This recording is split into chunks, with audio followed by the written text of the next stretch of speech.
যারা অনলাইনে voter card সংশোধন যেমন বাবার নাম, স্বামীর নাম, জন্ম তারিখ, ঠিকানা এই সমস্ত কিছু কারেকশন করতে গিয়ে বা সংশোধন করতে গিয়ে আপনারা যারা এই সমস্যার সম্মুখীন হচ্ছেন বা আপনারা ফর্মটি সাবমিট করার সময় এই সমস্যার সম্মুখীন হচ্ছেন বা এই ইউরোটি আপনাদের সামনে আসতেছে, আজকের এই ভিডিওটি তাদের জন্য। তো বন্ধুরা, আজকের এই ভিডিওতে আমি দেখাবো কিভাবে আপনারা আপনাদের এই ইউরোর বা এই সমস্যার সমাধান করবেন এবং কিভাবে আপনারা আপনাদের কারেকশনের বা সংশোধনের যে ফর্ম সেই ফর্মটি সাবমিট করবেন। তাই ভিডিওটি স্কিপ না করে প্রথম থেকে শেষ অবধি দেখবেন।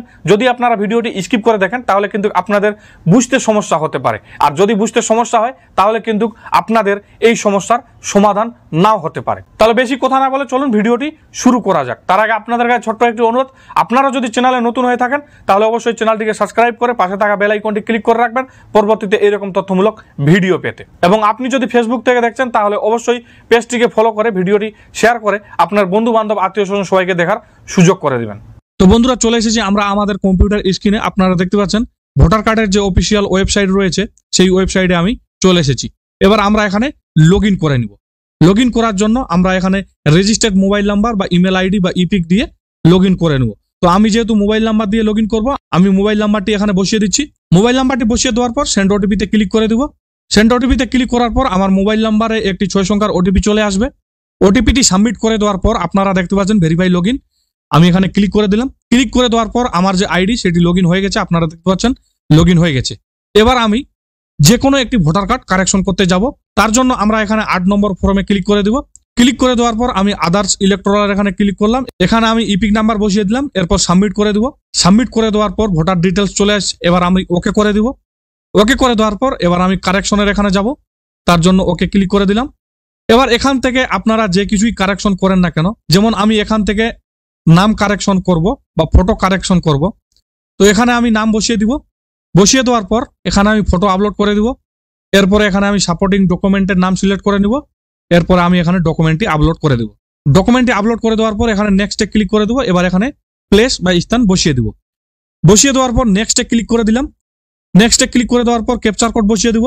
বসিয়ে দেওয়ার পর প্রিভিউ অ্যান্ড সাবমিটে ক্লিক করব। প্রিভিউ অ্যান্ড সাবমিটের এখানে ক্লিক করে দেওয়ার পর আপনার যে কারেকশনের ফর্ম সেই ফর্মটি ওপেন হয়ে যাবে। এরপরে আমরা স্ক্রল করে নিচে চলে যাই। স্ক্রল করে নিচে আসার পর এখানে আমরা দেখতে পাচ্ছি সাবমিট। তো এই সাবমিট অপশনে আমরা ক্লিক করে দেব। সাবমিট অপশনে ক্লিক করে দেওয়ার পর এবার এরকম একটি পপআপ চলে আসলো। এবার এখানে আমরা ইয়েসে ক্লিক করে দিলাম। ইয়েসে ক্লিক করে দেওয়ার পর আমাদের সামনে এই ইউরোটি চলে আসলো বা এই সমস্যাটি দাঁড়িয়ে গেল বা এই সমস্যাটি আমরা দেখতে পাচ্ছি। আপনারা দেখতে পাচ্ছেন আমি যদি সাবমিট করে দিই তাহলে কিন্তু সাবমিট হচ্ছে না, বারবার কিন্তু এই ইরারটাই আসতেছে বা এই সমস্যাটাই কিন্তু আসতেছে, আমার ফর্মটা কিন্তু সাবমিট হচ্ছে না। এটি হয়তো আপনাদের সঙ্গেও হচ্ছে বা আপনাদের সঙ্গে এই ঘটনাটি ঘটছে বা এই সমস্যার সম্মুখীন আপনিও হচ্ছেন যে আপনি ফর্মটি সাবমিট করতে পারছেন না। তাহলে এই সমস্যার সমাধান কি বা এটির সলিউশন কি? তো চলুন দেখে নেওয়া যাক কিভাবে আপনারা ফর্মটি সাবমিট করবেন বা কি প্রক্রিয়া রয়েছে বা কি পদ্ধতিতে আপনাদের সাবমিট করতে হবে। তো তার জন্য আমরা এটা কেটে দেব। কেটে দেওয়ার পর আমি আমার আইডিটি এখান থেকে লক আউট করে দিচ্ছি। লক আউট করে দেওয়ার পর আপনাদের সামনে এরকম একটি ইন্টারফেস চলে আসবে। তো তার আগে আমি বলে দিই আমাদের সামনে যে এই সমস্যাটি বা এই ইররটি আসতেছে কি কারণে।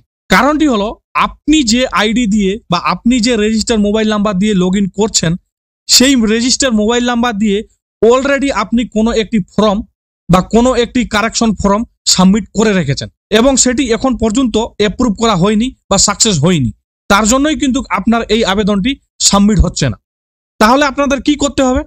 অবশ্যই আপনাদের নতুন একটি ফ্রেশ নাম্বার দিয়ে আইডি ক্রিয়েট করতে হবে বা যে নাম্বারটি দিয়ে আপনি কোনো ফর্ম আবেদন করেননি বা কোনো ফর্ম আবেদন করা নেই সেই নাম্বারটি দিয়েই কিন্তু আপনাকে আবেদন করতে হবে। তো চলুন আমরা দেখে নিই নতুন কোনো একটি নাম্বার দিয়ে আমি আবেদন করে দেখছি যে আমার এই আবেদনটি হচ্ছে কিনা, আপনাদের লাইভ প্রুফ দেখাচ্ছি। তো আমার যেহেতু অন্য একটি আইডি বানানো রয়েছে বা অন্য কারো কাছ থেকে আমি একটি আইডি নিয়েছি, সেই ক্ষেত্রে আমি এই আইডিটি লগ ইন করে নিব। আপনাদের যদি অন্য আইডি না থাকে বা কোনো ফ্রেশ নাম্বার থাকে তাহলে আপনারা এই সিং আপের এখানে ক্লিক করে আপনারা একটি অন্য আইডি বানিয়ে নেবেন বা নতুন একটি আইডি ক্রিয়েট করে নেবেন। আবারও আমি সেম প্রসেসে আবেদন করতে যাব। তার জন্য আমরা স্ক্রল করে নিচে চলে যাব। এবার এই 8 নম্বর ফর্মের এখানে ক্লিক করে দিলাম। ইপিক নাম্বার বসিয়ে দেব। ওকে করে দিলাম। এরপরে আমরা এখানে ক্লিক করে ওকে করে দিলাম। আমাদের কারেকশনের যে ফর্ম সেই ফর্মটি ওপেন হয়ে গেছে। এবার আমরা এখানে নেক্সট করে দিব। এরপর স্ক্রল করে নিচে যাব। এখানে আমরা নাম সিলেক্ট করে নেব এবং ফটো সিলেক্ট করে নেব। নামটি এখানে বসিয়ে দেবো আমরা। নামটি বসিয়ে দেওয়ার পর এখানে আমরা ফটোটি আপলোড করে দেবো। আমাদের ফটোটি আপলোড হয়ে গেছে, এবার ওকে ক্লিক করে দিলাম।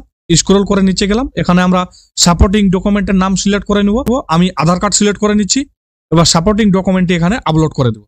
ডকুমেন্ট আপলোড করে দিলাম, এবার নেক্সটে ক্লিক করে দিলাম। এখানে আমরা প্লেস বা স্থান বসিয়ে দিব। এরপর নেক্সটে ক্লিক করে দিলাম, ক্যাপচার বসিয়ে দিব। ক্যাপচারটি বসিয়ে দেওয়ার পর প্রিভিউ এন্ড সাবমিটে ক্লিক করে দিলাম। প্রিভিউ এন্ড সাবমিটে ক্লিক করে দেওয়ার পর এরকম একটা ইন্টারফেস চলে আসলো, বা কারেকশনের যে ফর্ম, সেই ফর্মটি ওপেন হয়ে গেল। এরপর আমরা স্ক্রল করে নিচে চলে যাব।